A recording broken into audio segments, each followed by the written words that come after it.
anak-anak muda, yaitu tentang pasangan yang sepadan. Banyak nih yang nanya ke Kak Heni, pasangan yang sepadan tuh yang kayak gimana sih? Kak Heni langsung aja. Yang pertama, kita lihat sama-sama dalam Kejadian 2 ayat yang ke-18. Tuhan Allah berfirman, "Tidak baik kalau manusia itu seorang diri saja. Aku akan menjadikan penolong baginya yang sepadan dengan dia." Penolong yang sepadan, udah jelas gini, bisa nolong, yang bisa menolong kita. Kenapa perlu sepadan? Supaya bisa menolong kita. Bayangin kalau yang dikasih Tuhan itu nggak bisa nolong kita, sama aja bohong.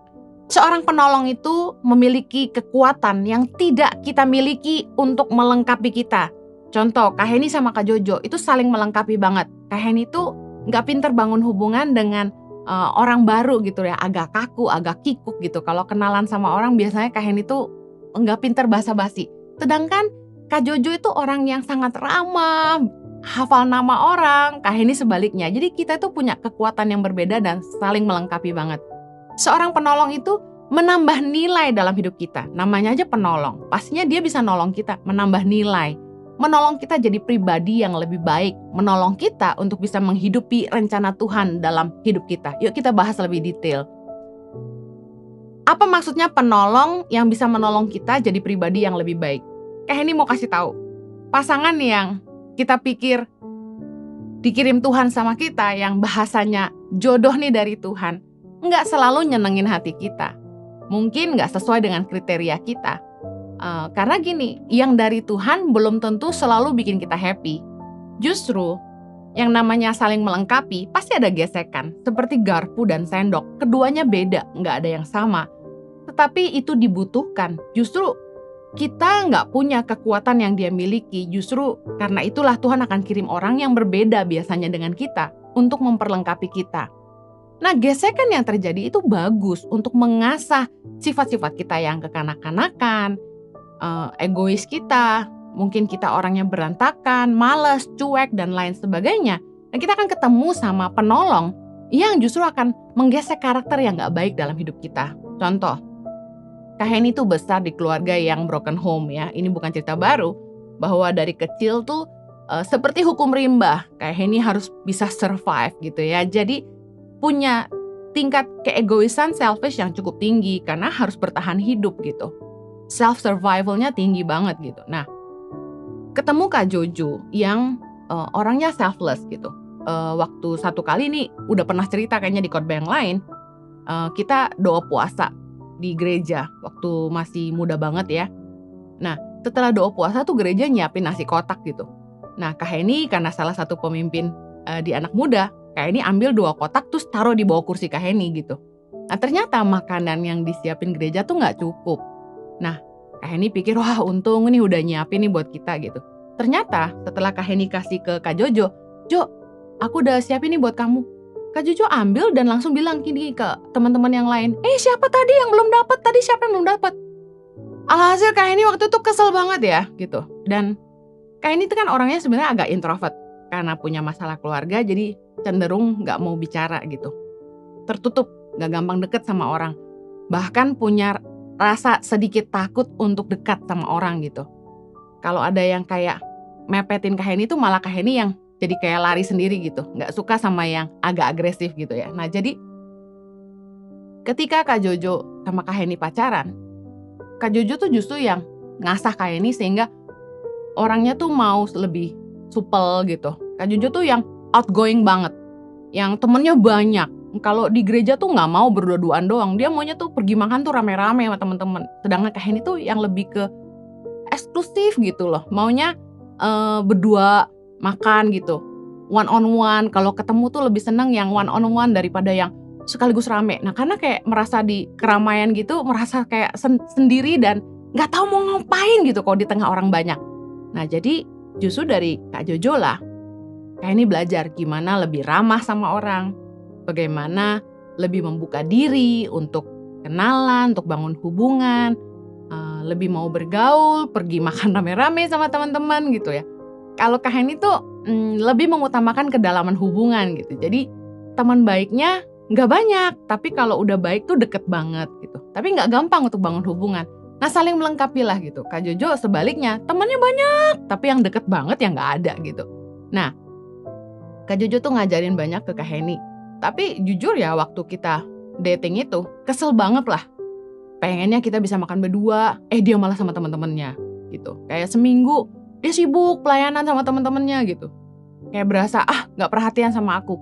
Nah, gesekan-gesekan ini terjadi pasti karena untuk mengikis kita, membuat kita jadi pribadi yang lebih baik. Penolong itu membuat kita jadi orang yang lebih baik sebenarnya. Kemudian, penolong itu menolong kita menghidupi rencana Tuhan dalam hidup kita. Kak Heni yakin bahwa setiap kita ini lahir dengan rencana Tuhan dalam hidup kita. Seorang penolong dikirim Tuhan dalam hidup kita. Sebagai penolong yang sepadan, justru dia yang akan menolong kita untuk menggenapi rencana Tuhan dalam hidup kita. Bukannya malah membuat kita jauh dari rencana Tuhan. Harusnya dia malah yang mendukung kita, bukannya menghalangi kita. Mendorong kita maju, bukannya menarik kita mundur. Mendekatkan kita kepada Tuhan, bukannya malah membuat kita jadi jatuh. Kak Heni itu bersyukur. Waktu sama Kak Jojo tuh dipimpin Tuhan banget. Berdoa dan tanya Tuhan, siapa sih jodoh yang Tuhan kasih ke aku gitu. Dan Tuhan benar-benar bicara bahwa itu suamiku hari ini gitu. Nah, bersyukur banget. Tadi Kak Heni cerita bahwa Kak Heni itu orang yang kayak sebenarnya secara pribadi sukanya di belakang layar, gak suka tampil, gak suka show off di depan orang. Jadi ketika banyak undangan-undangan datang untuk Kak Heni melayani di mimbar berkhotbah, Kak Heni tuh yang cenderung kayak enggak deh aku ngurus anak aja gitu. Kak Heni tuh orangnya family person banget gitu. Sukanya ada di rumah, anak rumahan. Maunya ngurus keluarga aja gitu. Tapi Kak Jojo lah yang terus mendorong gitu. Enggak Hen, kamu tuh dapat banyak kewahyuan dari Tuhan. Kamu harus bagikan, kamu harus mengajar. Tuhan tuh kasih talenta karunia ke kamu gitu untuk bicara. Kamu harus bicara. Justru Kak Heni bersyukur banget gitu. Kak Heni tuh bisa ada hari ini mengenali potensi yang Tuhan tanam dalam hidup Kak Heni. Hari ini Kak Heni, puji Tuhan, bisa jadi berkat lewat pemberitaan firman Tuhan. Itu berkat seorang penolong yang luar biasa yang ngedorong Kak Heni untuk keluar dari rasa aman. Keluar dari comfort zone, rasa nyaman, maunya di belakang aja, gak mau kelihatan, maunya di rumah aja. Ngurus anak aja. Tapi benar-benar bersyukur banget. Ada penolong tuh yang justru mendorong kita untuk menggenapi rencana Tuhan. Bukan menghalangi. Seperti waktu Kak Heni dapat panggilan Tuhan untuk menolong orang miskin. Kemudian harus pergi meninggalkan anak dan suami untuk pergi ke pedalaman-pedalaman. Kebayangkan gak semua suami tuh bakal ngizinin istrinya pergi ninggalin rumah 3 hari, 5 hari, 10 hari, 13 hari ke pedalaman yang gak jelas gitu loh. Pulang-pulang gosong, hitam, melepuh gitu kan. Kaki kanan kiri penuh gigitan agas dan nyamuk gitu. Dan muka mulai keluar taucoan gitu loh, mulai spotting gitu. Dan suamiku tuh gak physical minded banget gitu. Dia malah dukung gitu, dia malah rilis. Penolong yang sepadan justru menolong kita untuk menggenapi rencana Tuhan dalam hidup kita. Yang berikutnya, penolong yang sepadan yang kedua adalah yang nyambung. Speak the same language. Kejadian 2:20. Manusia itu memberi nama kepada segala ternak, kepada burung-burung di udara, dan kepada segala binatang hutan. Tetapi baginya sendiri, ia tidak menjumpai penolong yang sepadan dengan dia. Yuk perhatikan baik. Kejadian 2:20 ini, manusia ini dikasih Tuhan segala macam ternak ya, dan dia harus menamainya. Burung di udara, binatang di hutan, ya segala ternak. Tapi manusia ini, yaitu Adam yang pertama, tidak menjumpai penolong yang sepadan dengan dia. Pelajaran apa yang bisa kita petik? Nggak sepadan tuh artinya gini, kita kan nggak bisa berkomunikasi sama binatang, nggak saling ngerti gitu loh. Nggak bisa diajak bertukar pikiran. Ya mungkin kita cerita sama kambing-kambing dan bebek-bebek gitu ya, tapi kan mereka belum tentu ngerti kita dan kita juga nggak ngerti mereka. Nggak bisa diajak bertukar pikiran, nggak nyambung gitu loh. Nggak senilai, kita pakai baju mereka enggak. Bagi kita harus buang kotoran itu di kamar mandi, mereka di mana saja gitu. Nggak senilai, nggak sevisi. nggak bisa nolong kita, nggak bisa ngisi hidup kita. Nah, penolong yang sepadan artinya gini, speak the same language, nyambung. Bisa diajak berkomunikasi, bisa diajak tuker pikiran, senilai sama kita. Susah banget loh kalau punya pasangan tuh yang gak bisa diajak berkomunikasi, gimana mau sehati. Kayak ini ketemu beberapa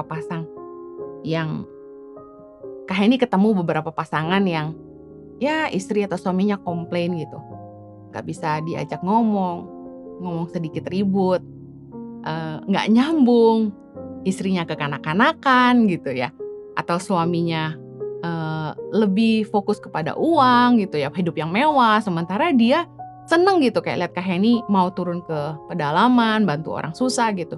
Nah kalau nggak sevisi, nggak senilai, nggak saling ngerti, nggak nyambung, gimana mau ngobrol? Makanya nggak heran, maaf banyak orang jadi selingkuh sama teman kerja, selingkuh di tempat pekerjaan atau tempat pelayanan, karena mereka ketemu sama orang-orang yang nyambung.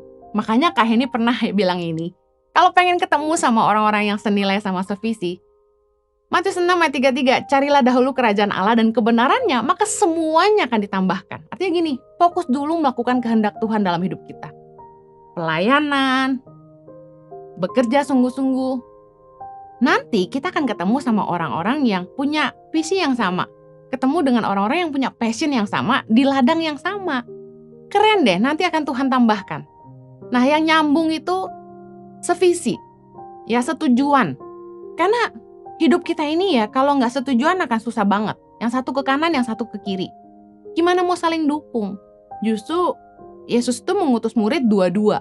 Supaya ketika ada yang satu lemah, ada yang menguatkan. Kalau kita nggak sevisi, nggak setujuan, nggak ada yang bisa nemenin kita di perjalanan.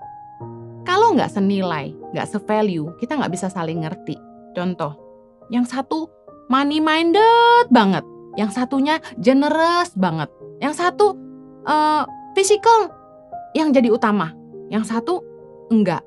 Ini akan nggak nyambung gitu loh. Jalan sama orang yang nggak senilai sama kita nggak nyaman. Contoh, ada pepatah bilang gini, birds always fly with the same feather. Burung akan terbang dengan sejenisnya. Nah kira-kira begitu. Senilai itu kita harus punya value yang sama dalam hidup ini, dalam memakai kacamata melihat dunia, itu kacamatanya sama. Kalau nggak sehati, gimana mau komunikasi? Gimana mau ngobrol kalau nggak nyambung? Nah, makanya hubungan tuh nggak boleh dipaksain. Kalau kita dating atau PDKT, banyak-banyaklah ngobrol. Kenali isi hatinya, kenali isi kepalanya. Kalau nggak nyambung, jangan dipaksa. Karena pernikahan tuh seumur hidup. Daripada kita nyesel, yang ada malah kita curhat sama pacar lama. Yang ketiga, penolong yang sepadan itu yang seimbang. 2 Korintus 6 ayat 14. Janganlah kamu merupakan pasangan yang tidak seimbang dengan orang-orang yang tak percaya. Sebab persamaan apakah terdapat antara kebenaran dan kedurhakaan? Atau bagaimanakah terang dapat bersatu dengan gelap? Yang sepadan adalah yang seimbang sama kita. Punya kekuatan yang sama. Seiman. Nah, Kak Heni mau tekanin. Seimbang dalam iman itu penting. Ya, sama-sama orang percaya. Sebenarnya Kak Heni mau tegasin, seagama belum tentu seiman. It's not about religion, it's about godly or ungodly. Karena banyak orang Kristen mungkin yang sama-sama Kristen, tapi mereka ungodly. Mungkin agamanya sama, tapi mereka nggak takut Tuhan. Seagama belum tentu sama-sama percaya. Beragama belum tentu sungguh-sungguh percaya kepada Allah. Karena yang benar-benar percaya kepada Tuhan pasti mencari Dia. Ibrani 11 ayat yang ke-6 berkata gini, tetapi tanpa iman tidak mungkin orang berkenan kepada Allah. Sebab barang siapa berpaling kepada Allah, ia harus percaya bahwa Allah ada dan bahwa Allah memberi upah kepada orang yang sungguh-sungguh mencari Dia. Nah, kalau diajak ke gereja aja males, diajak beribadah aja harus dipaksa, gak pernah doa, gak pernah cari Allah, ya mereka bukan orang percaya meskipun seagama. Masalahnya bukan agamanya, dia takut Tuhan atau enggaknya, godly or ungodly. Nah, tanda orang percaya adalah hidupnya dipimpin oleh Roh Allah. Roma 8 ayat 9. Tetapi kamu tidak hidup dalam daging, melainkan dalam roh, jika memang roh Allah diam di dalam kamu. Tetapi jika orang tidak memiliki roh Kristus, ia bukan milik Kristus. Seagama belum tentu seiman, maksudnya gini. Orang yang percaya hidupnya pasti dipimpin oleh roh Allah. Orang yang beriman pasti menghidupi firman. Nah, lihat, tanda orang itu memiliki roh Allah di dalamnya adalah dia hidup di dalam roh dan bukan di dalam daging, kata firman Tuhan. Apa itu hidup dalam roh? Mari kita lihat buah hidupnya. Galatia 5 ayat ke-22. Tetapi buah roh ialah kasih, sukacita, damai sejahtera, kesabaran, kemurahan, kebaikan, kesetiaan, kelemah lembutan, penguasaan diri. Lihat apakah orang ini punya buah roh dalam hidupnya. Buah roh ada 9. Ya mungkin dalam perjalanannya masih terus belajar, masih terus disempurnakan. Tapi lihat apakah orang ini hidup dalam daging. Contoh, apakah kekudusan penting buat dia?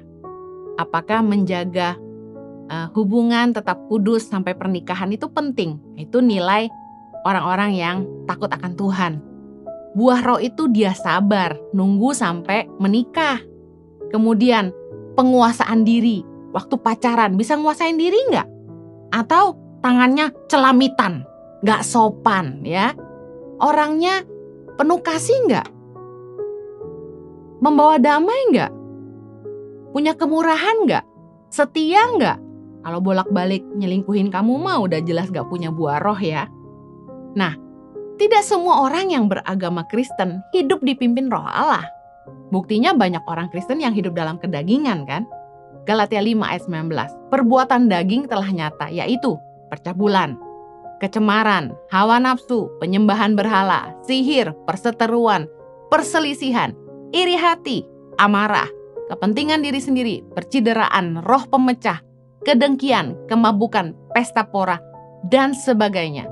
Terhadap semuanya itu, kuperingatkan kamu seperti yang telah kubuat dahulu bahwa barang siapa melakukan hal-hal yang demikian, ia tidak akan mendapat bagian dalam kerajaan Allah.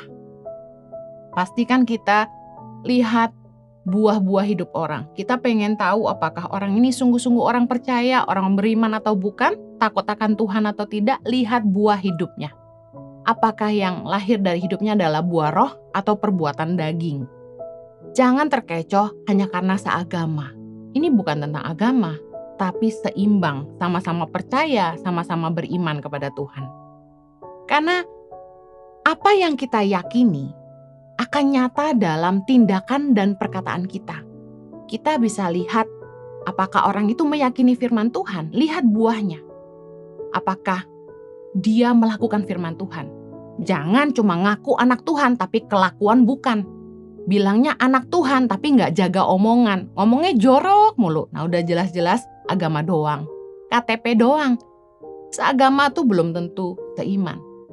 Orang beriman meyakini firman Tuhan adalah kebenaran dan dia hidup takut akan Tuhan.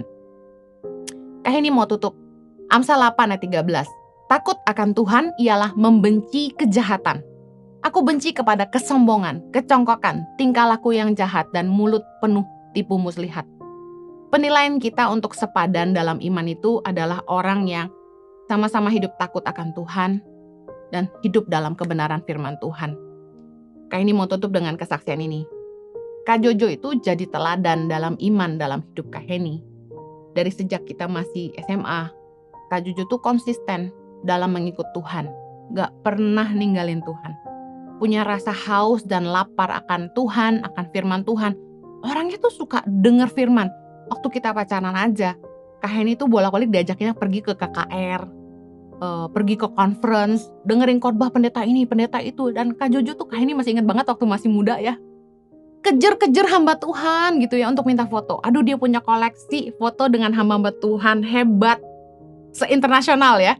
Dari Amerika, dari Afrika, dari mana-mana deh gitu. Sampai di Australia juga begitu gitu kan. Begitu haus akan firman Tuhan, kerjaannya tuh baca firman, dengerin firman gitu. Sampai sekarang, dari sejak pacaran sampai sekarang. Hatinya buat jiwa-jiwa tuh luar biasa. sangat care sama people gitu loh. Sangat ingin menolong orang, murah hati. Kak Jojo tuh punya hati yang mengasihi jiwa-jiwa gitu, mengasihi orang lain, rela berkorban, murah hati. Kalau ada yang minta bantu, jarang ditolak. Nah, kita tuh mesti lihat apakah orang ini beriman, takut akan Tuhan, hidup dalam firman ya lewat keputusan yang dia ambil, perkataannya, sikapnya terhadap orang. Lihat orang tuh lihat hatinya gitu. Bagaimana kita tahu apa isi hatinya? Dari hati akan lahir tindakan, pikiran, dan perkataan. Lihat buah-buah hidupnya. Nah, kalau dari sejak muda, Kak ini udah bisa lihat Kak Jojo tuh orang yang mengasihi sesama gitu. Mengasihi jiwa-jiwa. He love people. Nah, kalau kita pengen lihat apakah kita sepadan atau tidak, baiklah 3 hal ini paling tidak jadi pertimbangan.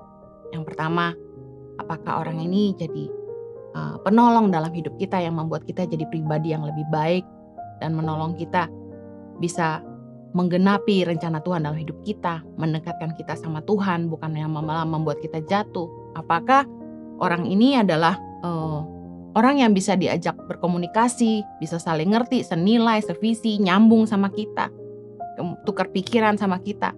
Yang terakhir, apakah orang ini seimbang sama kita, sama-sama orang percaya, takut akan Tuhan, dan beriman sama Tuhan. Kak ini berdoa agar kalian semua bijaksana dalam memilih pasangan. Nikah tuh gampang, ngejalaninnya yang susah. Pilih dan juga berdoa, karena jodoh dari Tuhan tidak akan kemana-mana. Tuhan memberkati, mari kita berdoa. Bapa, hamba-Mu tahu bahwa begitu banyak anak muda yang merindukan pasangan hidup. Tolong Tuhan, kirimkan pasangan hidup yang terbaik buat mereka, biar mereka boleh ketemu dengan jodoh yang dari Tuhan. Bapa, tolong kirimkan dan pertemukan pada waktu-Mu yang terindah. Persiapkan anak-anak muda supaya mereka bisa siap ketika waktunya datang. Tolong supaya mereka nggak pakai mata dunia aja, tapi mereka punya pertimbangan roh. Misal Roh Kudus yang kiranya menolong mereka dalam memilih dan membuat keputusan. Jangan sampai mereka mengambil keputusan yang salah. Kelilingi mereka dengan pergaulan yang baik yang takut akan Tuhan. Percaya Tuhan, jodoh yang dari Tuhan yang sepadan akan ketemu dengan mereka. Demi nama Yesus kami berdoa. Amen.